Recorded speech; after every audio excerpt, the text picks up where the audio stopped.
शांती. आज आहे 29/7/2025 मुरली. महावाक्य आहे, गोड मुलांनो, या शरीराची व्हॅल्यू तेव्हा आहे जेव्हा याच्यामध्ये आत्मा प्रवेश करेल, परंतु सजावट शरीराची होते, आत्म्याची नाही. प्रश्न आहे, तुम्हा मुलांचे कर्तव्य काय आहे? तुम्हाला कोणती सेवा करायची आहे?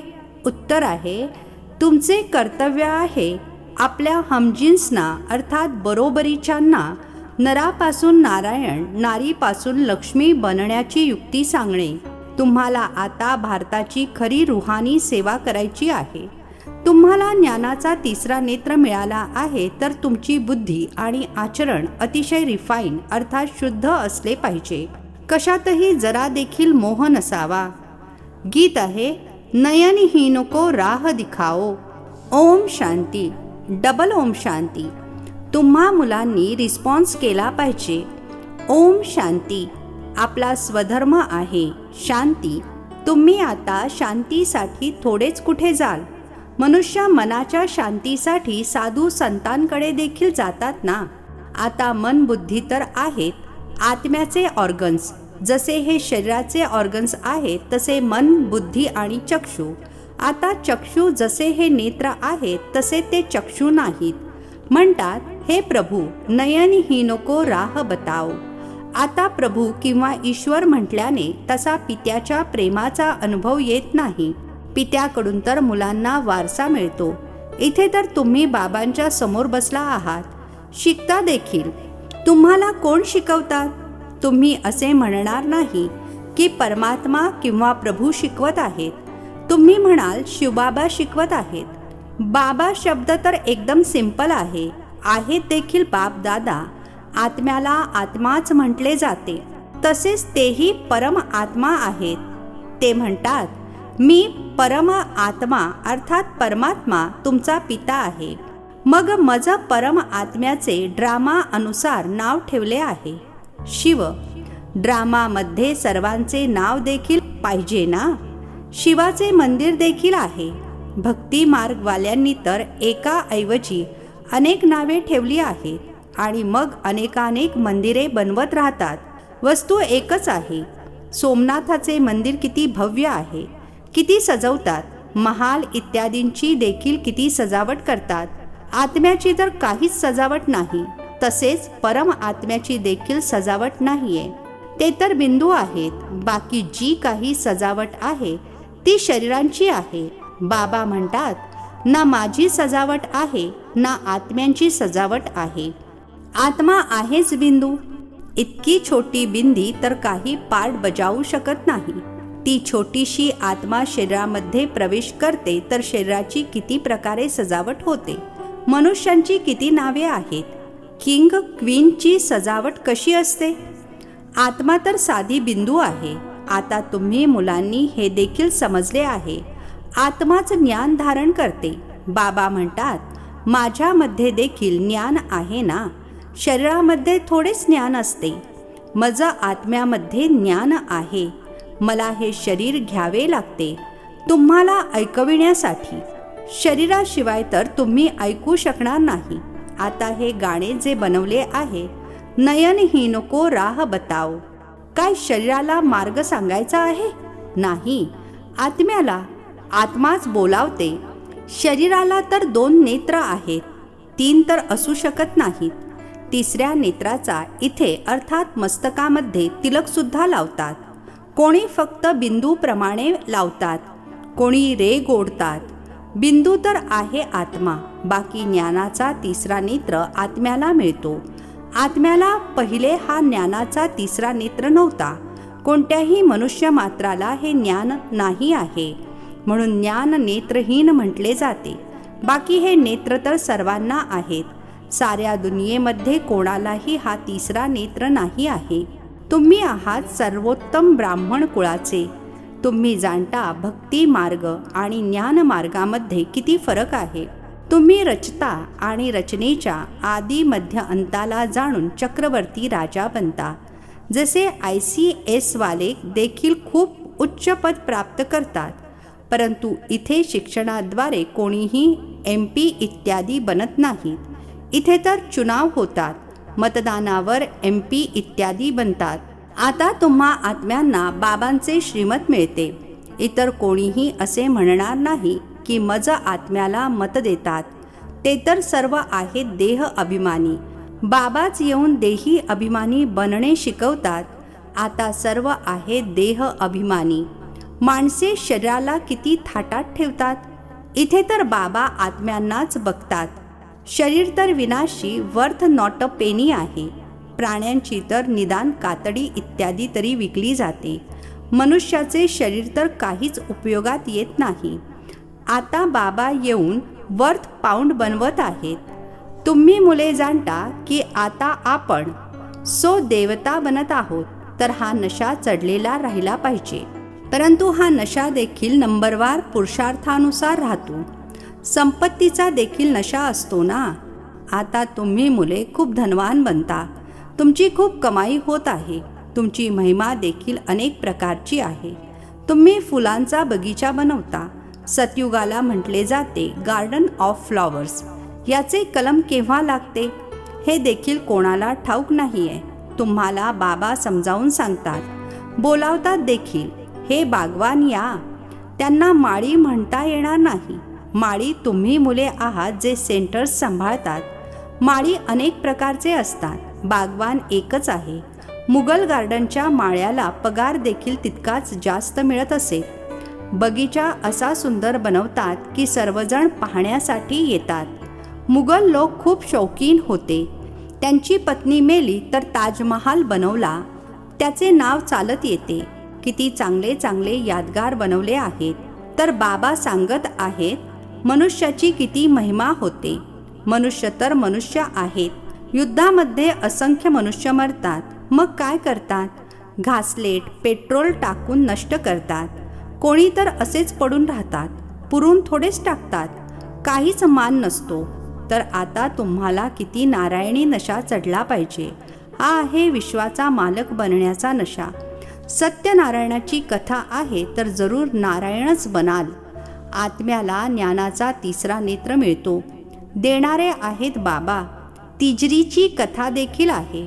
या सर्वांचा अर्थ बाबा बसून समजावून सांगतात. कथा ऐकविणारे काहीच जाणत नाहीत. अमर कथा देखील ऐकवतात. आता अमरनाथला कुठे दूर दूर जाता. बाबा तर इथे येऊन ऐकवतात. वर अर्थात परमधाममध्ये काही ऐकवत नाहीत. तिथे थोडीच पार्वतीला बसून अमरकथा ऐकवली. या कथा इत्यादी ज्या बनवल्या आहेत हे देखील ड्रामामध्ये नोंदलेले आहे. अजूनही घडत राहील. अजूनही घडत राहील. बाबा बसून तुम्हा मुलांना भक्ती आणि ज्ञानातील कॉन्ट्रास्ट अर्थात फरक सांगतात.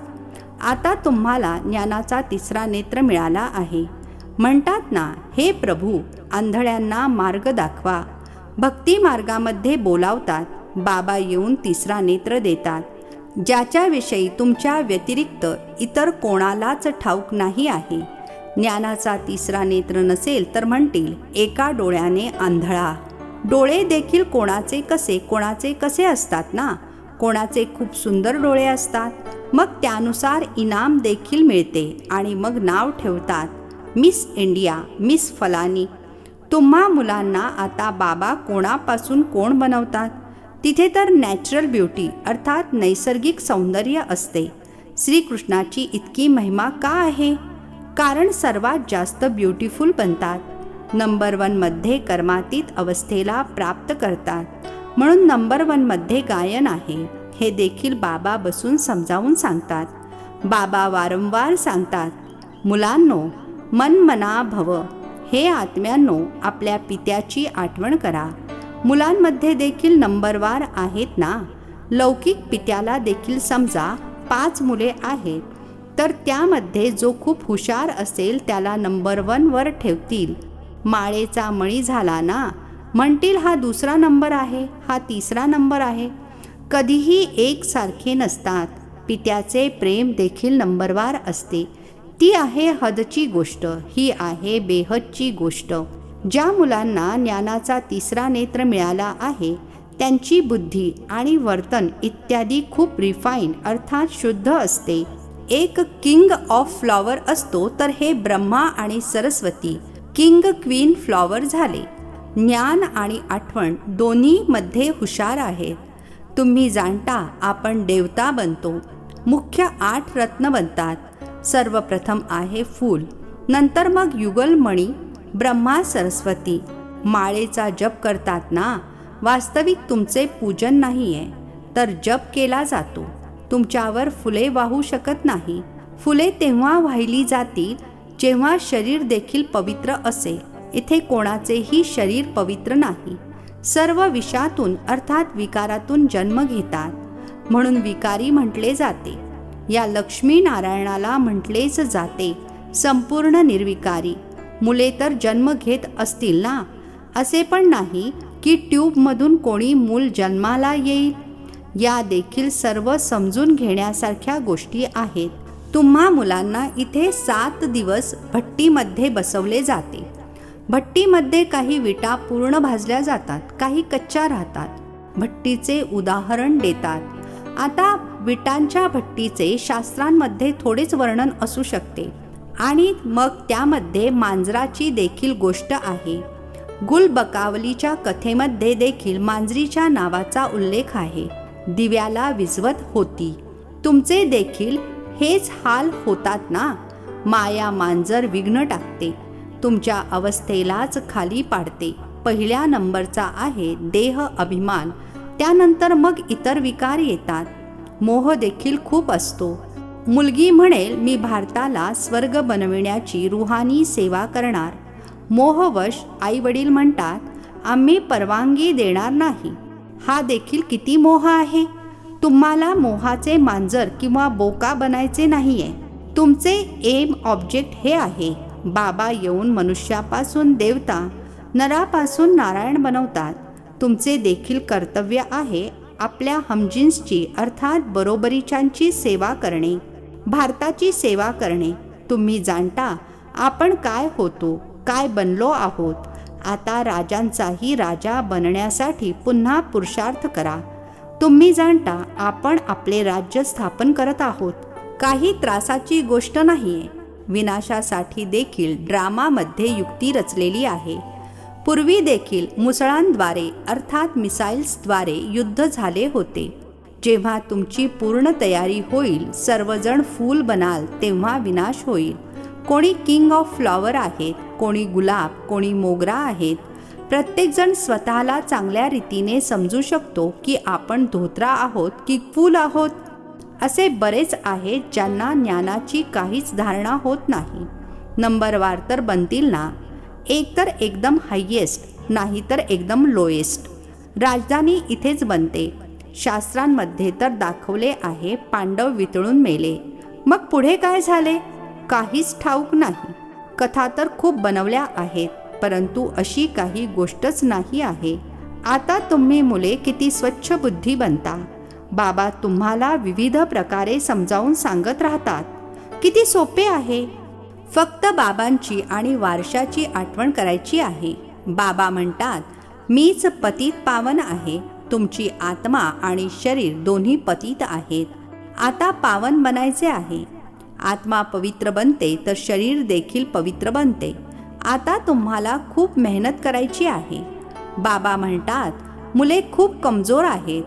आठवण विसरली जाते.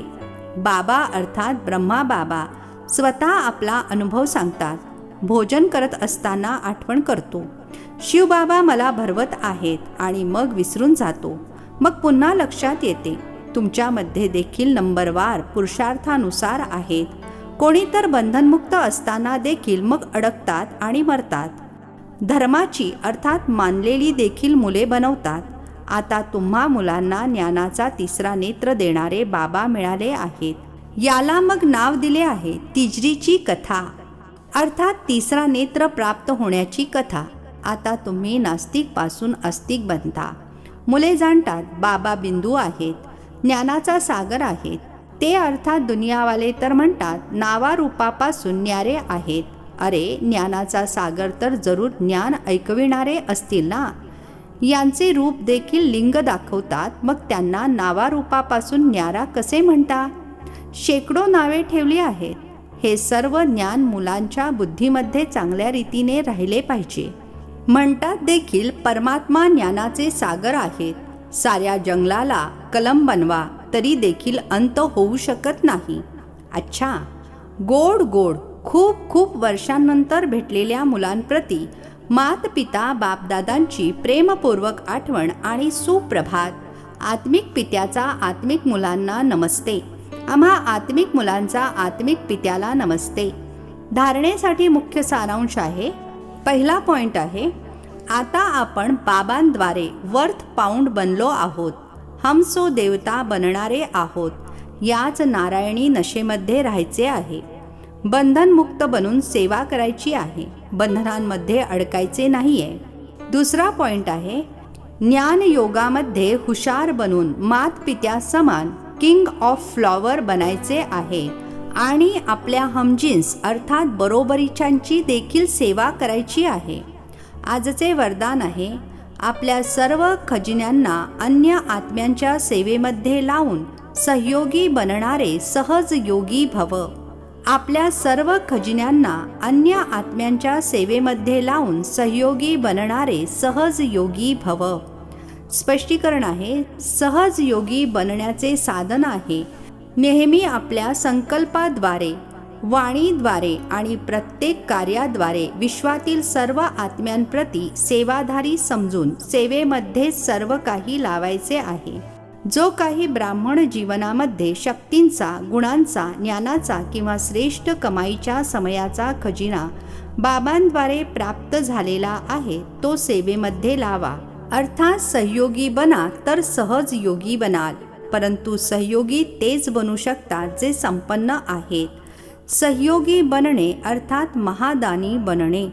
स्लोगन आहे, बेहदचे वैरागी बना तेव्हा मग आकर्षणाचे सर्व संस्कार सहजच नष्ट होतील.